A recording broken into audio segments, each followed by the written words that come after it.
నెల్లూరు జిల్లా బుచ్చిరెడ్డిపాలెంలోని జొన్నవాడ శ్రీ మల్లికార్జున సమేత కామాక్షితాయి దేవస్థానం సమీపంలోని పెన్నా నదిలో ఇద్దరు విద్యార్థులు గల్లంతయి మరణించడానికి కారణం ఎవరు? ఈ ప్రశ్న ఇప్పుడు మండలంలో హాట్ టాపిక్ గా మారింది. తెలుగుదేశం నుంచి ముడుపులు ఇచ్చి వైసీపీలో చేరి జొన్నవాడ చైర్మన్ గా పదవి పొందిన పుట్ట సుబ్రహ్మణ్యం నాయుడిదే ఈ పాపమని ప్రజలు గుసగుసలాడుకుంటున్నారు. వీఐపీలకు దర్శనాలు కల్పించడం, ఫోటోలకు ఫోజులు ఇవ్వడం తప్పిస్తే ఆలయ ప్రాంగణంలో అసలు ఏం జరుగుతుంది, వాటి పరిరక్షణ ఏంటి అన్న విషయం కూడా తెలియనటువంటి నిద్రావస్థలో ఆయన ఉంటున్నారు. పెన్నా నది లోతట్టు ప్రాంతాల్లో ప్రజలు దిగకుండా ఉండేందుకు తగు జాగ్రత్తలు తీసుకోవాలని హెచ్చరిక బోర్డులను పెట్టాలని ప్రజలు వేడుకుంటున్నారు. నెల్లూరు జిల్లా బుచ్చిరెడ్డిపాలెం మండలం జొన్నవాడ మల్లికార్జున సమేత కామాక్షితాయి ఆలయ సమీపంలోని పెన్నా నదిలో ఇద్దరు విద్యార్థులు మరణించడానికి కారణం ఎవరు?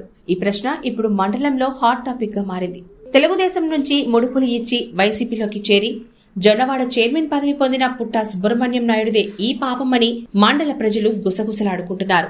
రెండవసారి జొన్నవాడ చైర్మన్ పదవి పొందిన పుట్ట సుబ్రహ్మణ్యం నాయుడుకి వీఐపీలకు దర్శనాలు చేయించడం, ఫోటోలు దిగి మీడియాకు ఇవ్వడం తప్పితే ఆలయ ప్రాంగణంలో ఏం జరుగుతుందో తెలియని నిద్రావస్థలో ఆయన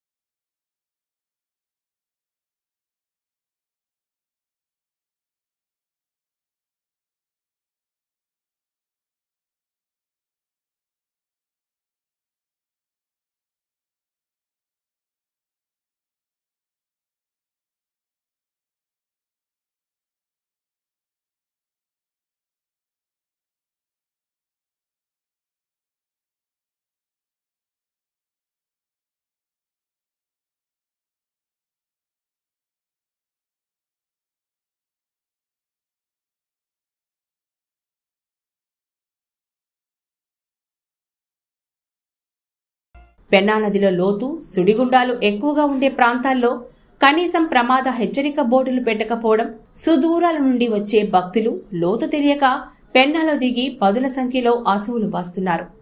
మొన్న ఆదివారం కాగులపాడుకు చెందిన ఇద్దరు యువకులు పెన్నా నదిలో గల్లంతైన కనీసం చూడడానికి తగిన చర్యలు తీసుకోవడానికి చైర్మన్ గారికి తీరిక లేకుండా పోయింది. నిన్న వైసీపీ కోవూరు శాసనసభ్యులు సంఘటనా స్థలంకు వచ్చే వరకు చైర్మన్ గారికి మత్తు వదల్లేదు. ఎమ్మెల్యే ముందు అంతా తానే చేస్తున్నట్లు నటించడం ఈ చైర్మన్ కే సాధ్యమైంది. ఇప్పటికైనా జొన్నవాడ చైర్మన్ పుట్టా సుబ్రహ్మణ్యం నాయుడు మత్తు వదిలి ఆలయ ప్రాంగణంలోని పెన్నా పరివాహిక ప్రాంతంలో ప్రమాద సూచికల బోర్డులు, పెన్నా నది లోతు ప్రాంతంలో భక్తులు దిగకుండా తగు సిబ్బందిని ఏర్పాటు చేసి భక్తుల ప్రాణాలు కాపాడాలని మండల ప్రజలు కోరుకుంటున్నారు. ఈ విధంగా అయినా చేస్తే అమ్మవారు ఈ చైర్మన్ పాపాలు కొంచెమైనా తగ్గిస్తారేమో చూడాలి.